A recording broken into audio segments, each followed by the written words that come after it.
ಇನ್ನು ಗ್ಯಾರಂಟಿಗಳಿಗೆ SC SP TSP ಅನುದಾನ ಬಳಕೆಗೆ ಆಕ್ರೋಶ ವ್ಯಕ್ತವಾಗಿದೆ. ರಾಜ್ಯ ಸರ್ಕಾರ ಏನು ಘೋಷಣೆ ಮಾಡಿದೆಯೋ ಆ 5 ಗ್ಯಾರಂಟಿಗಳಿಗೆ ಎಸ್ಸಿ ಎಸ್ಪಿ ಟಿಎಸ್ಪಿ ಅನುದಾನವನ್ನ ಬಳಕೆ ಮಾಡಿಕೊಳ್ತಿದ್ದಾರೆ ಅನ್ನೋ ವಿಚಾರದಲ್ಲಿ ಇದೀಗ ಸಿಎಂ ಸಿದ್ದರಾಮಯ್ಯನವರಿಗೆ ಆಕ್ರೋಶ ತಟ್ಟಿದೆ. ನಿನ್ನೆ ಕೊಳ್ಳೇಗಾಲದಲ್ಲಿ ಸಿಎಂಗೆ ಕಪ್ಪು ಬಟ್ಟೆ ಪ್ರದರ್ಶನವಾಗಿದೆ. ಚಾಮರಾಜನಗರದ ಆಲೂರಿಗೆ ಭೇಟಿಯನ್ನ ನೀಡಿದ್ರು ಸಿಎಂ ಸಿದ್ದರಾಮಯ್ಯನವರು.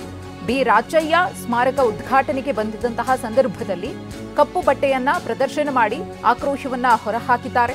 ಕಾರ್ಯಕ್ರಮವನ್ನ ಮುಗಿಸಿ ಮಧ್ಯಾಹ್ನದ ಊಟಕ್ಕೆ ತೆರಳುತ್ತಾ ಇದ್ದಂತಹ ವೇಳೆ ಸಿದ್ದರಾಮಯ್ಯ ಮೇಲೆ ದಲಿತ ನಾಯಕರು ಮುನಿಸಿಕೊಂಡಿದ್ದಾರೆ. ದಲಿತರ ಹಣ ಬೇರೆ ಕಾರ್ಯಕ್ರಮಕ್ಕೆ ಬಳಸದಂತೆ ಮನವಿಯನ್ನ ಕೂಡ ಮಾಡಿಕೊಂಡಿದ್ದಾರೆ. ಸಿಎಂಗೆ ಮನವಿ ಮಾಡಲು ದಲಿತ ನಾಯಕರು ಮುಂದಾಗಿದ್ರು. ಮನವಿ ಪತ್ರ ನೀಡಲು ಸನ್ನದ್ಧರಾಗಿದ್ದ ಜಿಲ್ಲೆಯ ದಲಿತ ನಾಯಕರು ಆದರೆ ವಾಹನ ನಿಲ್ಲಿಸದೆ ಅತ್ತ ತಿರುಗಿಯೂ ನೋಡದೆ ಸಿಎಂ ಸಿದ್ದರಾಮಯ್ಯನವರು ತೆರಳಿದ್ದಾರೆ. ಇದೇ ಕಾರಣಕ್ಕೆ ನಿನ್ನೆ ಸಂಜೆ ಕೊಳ್ಳೇಗಾಲದಲ್ಲಿ ಕಪ್ಪು ಬಟ್ಟೆ ಪ್ರದರ್ಶನ ಮಾಡಿ ಸಿಎಂ ಸಿದ್ದರಾಮಯ್ಯನವರ ವಿರುದ್ಧ ಆಕ್ರೋಶವನ್ನ ಹೊರಹಾಕಿದ್ದಾರೆ. ನಿನ್ನೆ ಚಾಮರಾಜನಗರಕ್ಕೆ ಭೇಟಿಯನ್ನ ಕೊಟ್ಟಂತಹ ಸಂದರ್ಭದಲ್ಲಿ ಸಿದ್ದರಾಮಯ್ಯನವರಿಗೆ ಪ್ರತಿಭಟನೆಯ ಬಿಸಿ ತಟ್ಟಿದೆ. ಗಮನಿಸ್ತಾ ಇದ್ದೀರಿ, ಕಪ್ಪು ಬಟ್ಟೆಯನ್ನ ಪ್ರದರ್ಶನ ಮಾಡಿದ್ದಾರೆ. ನಮ್ಮ ಅಹವಾಲನ್ನ ಕೇಳ್ತಾ ಇಲ್ಲ, ನಮ್ಮ ಮನವಿಗೆ ಪುರಸ್ಕಾರ ಸಿಗ್ತಾ ಇಲ್ಲ. ದಲಿತರ ಪರ ಅಂತ ಹೇಳ್ತೀರಿ, ಆದರೆ ಅದು ಬರೀ ಬಾಯಿ ಮಾತಿಗೆ ಮಾತ್ರ ಸೀಮಿತವಾ? ಈ ಪ್ರಶ್ನೆಯನ್ನ ದಲಿತ ನಾಯಕರು ಹಾಕ್ತಾ ಇದ್ದಾರೆ ಸಿಎಂ ಸಿದ್ದರಾಮಯ್ಯನವರಿಗೆ. ಎಲ್ಲದಕ್ಕಿಂತ ಹೆಚ್ಚಾಗಿ ಅನುದಾನ ದುರ್ಬಳಕೆ ಆಗ್ತಾ ಇದೆ.